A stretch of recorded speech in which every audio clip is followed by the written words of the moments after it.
25 साल की सत्यभामा सांवले रंग की थी। जब वह हंसती थी तो सामने वाले को अपनी गिरफ्त में ले लेती थी। सत्यभामा नौकरी के सिलसिले में राजन से मिली थी। शुरू में तो राजन ने उस पर कोई ध्यान नहीं दिया था, पर जैसे जैसे वह अपने कामों के लिए राजन से बार बार मिलने लगी, वैसे वैसे वह उस पर असर डालती गई थी। धीरे धीरे वह दोनों पक्के दोस्त बन गए थे। सत्यभामा की मासूमियत, गरीबी और बदहाली के चलते राजन हमेशा उसकी मदद करने के लिए तैयार रहता था।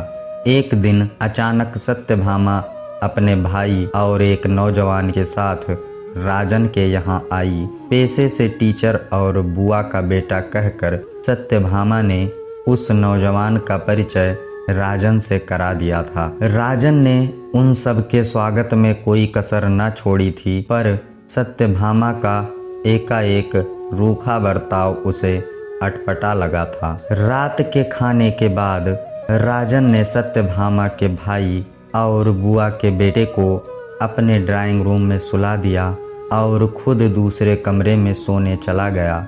सर्दी लगने पर जब राजन कंबल लेने गया तो खिड़की से ड्राइंग रूम का नज़ारा देखकर ठगा सा रह गया। गहरी नींद में सोए सगे भाई की मौजूदगी में राजन की बुआ का बेटा और सत्यभामा बिस्तर पर एक दूसरे में लिपटे नजर आए।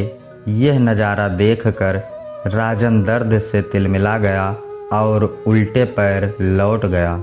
सत्यभामा के जिस्म खोर होने का पहली बार एहसास उसे भीतर तक हिला गया, मगर सुबह उसने उन्हें इस बात का एहसास नहीं होने दिया। राजन ने दोस्ती और मर्यादा का पालन किया, पर सत्यभामा तो किसी और ही मिट्टी की निकली। राजन समझ गया कि सत्यभामा ने उसे धोखे में रखकर महज अपना उल्लू सीधा किया था।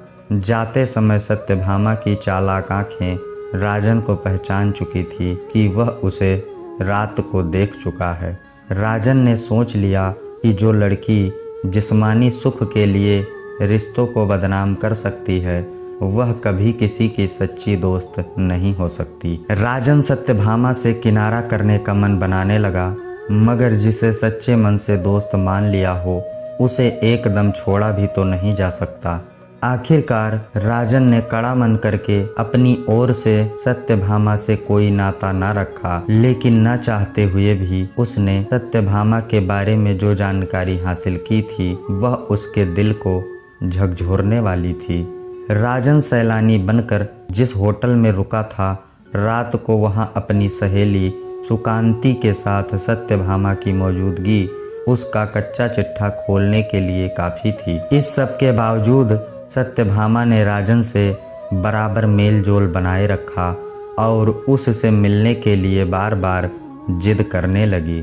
न चाहते हुए भी एक दिन राजन ने उसे बुला ही लिया। सत्यभामा जैसे ही राजन के घर पहुंची, वह अपने आप को संभाल न पाया और उस पर बरस पड़ा। दोस्त बनकर मेरी भावनाओं से खेलते हुए तुम्हें शर्म नहीं आई? मेरा तो तुमसे नफरत करने का मन करने लगा है। जी चाहता है कि तुम्हें अभी पीट दूं। मुझे तुमसे नफरत है, लानत है तुम पर, बेगैरत बदजात। राजन अपने गुस्से पर काबू नहीं रख सका। सत्यभामा चुपचाप राजन की बातें सुनती रही। जब राजन का गुस्सा कुछ कम हुआ तो वह बोली, आपके तर्कस में अगर और भी जहर बुझे तीर बचे हों तो वह भी चला लीजिए। मैं आपको लंबे समय से जानती हूँ। आप पहले शख्स हैं जिस पर आंखें बंद करके भरोसा किया जा सकता है। मैं जानती हूँ कि आप मेरी मर्दखोरी के एक पहलू से ही वाकिफ़ हैं। मैं चाहती हूँ कि आप इसका दूसरा पहलू भी जानें। मैं आपको दोष नहीं दूंगी, क्योंकि यह समाज हमेशा औरतों को ही दोषी मानकर सजा देता रहा है। राजन, लगता है कि आप भी मर्दों की ओछी सोच से पीड़ित हैं। बेशक आप मुझसे नफरत करने लगे, लेकिन मैं आपको हमेशा इज्जत और दोस्ती के नजरिए से देखूंगी। मैं भी दोस्ती का मतलब जानता हूँ सत्यभामा। तुमने यह भी नहीं सोचा कि तुम्हारी हमेशा मदद करने वाला यह दोस्त भी तुम्हारे बुरे कामों से बदनाम होगा। राजन ने कड़वी आवाज में कहा, मर्द के मन से ही तो मत सोचिए राजन, औरत के लिहाज से भी तो एक बार सोच कर देखिए। मैं जिस बदहाल समाज में जीने को मजबूर बना दी गई हूँ, क्या आप जानते हैं उस समाज की असलियत क्या है?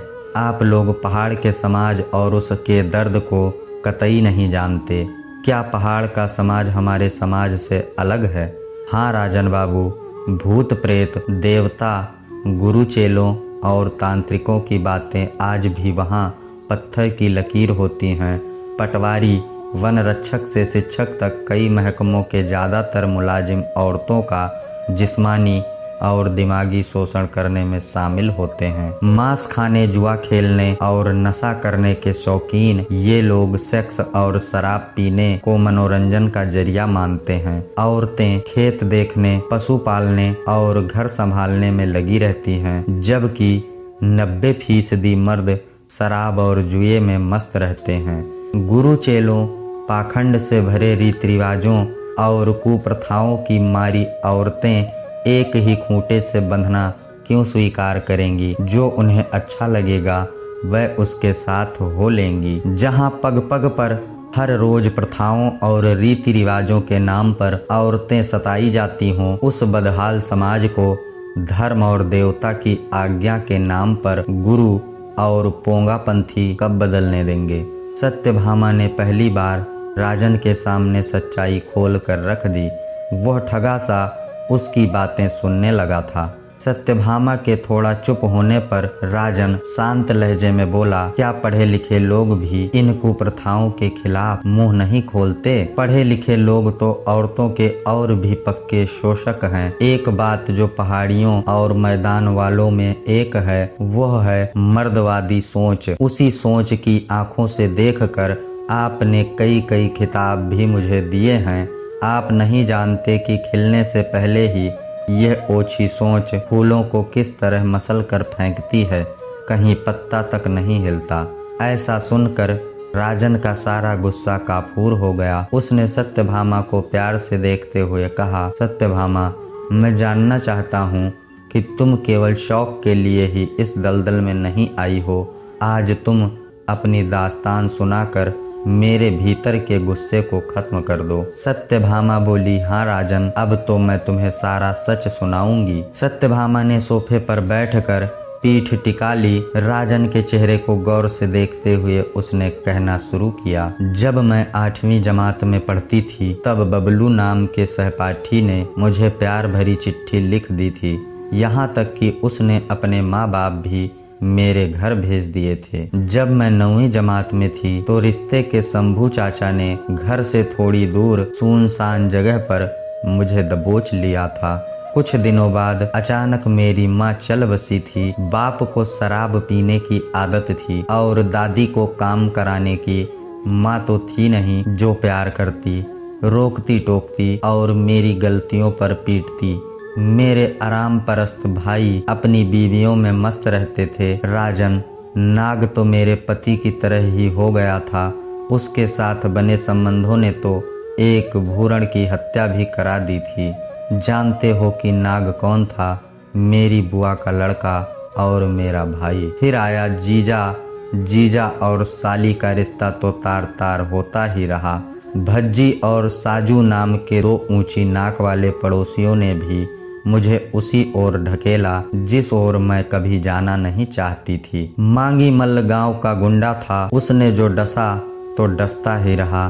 फिर आया राम लखन, देखने में गाय पर था पूरा बाघ। अपने क्वार्टर में ब्लू फिल्में दिखा दिखा कर वह मुझे खूब लूटता रहा। उसने तो ठग कर अपने दोस्तों से भी मुझे रौंदवा डाला था। मांगी मल्ल और राम लखन मुझे जब तब उठा ले जाते, मगर मैं कुछ न कर पाती थी।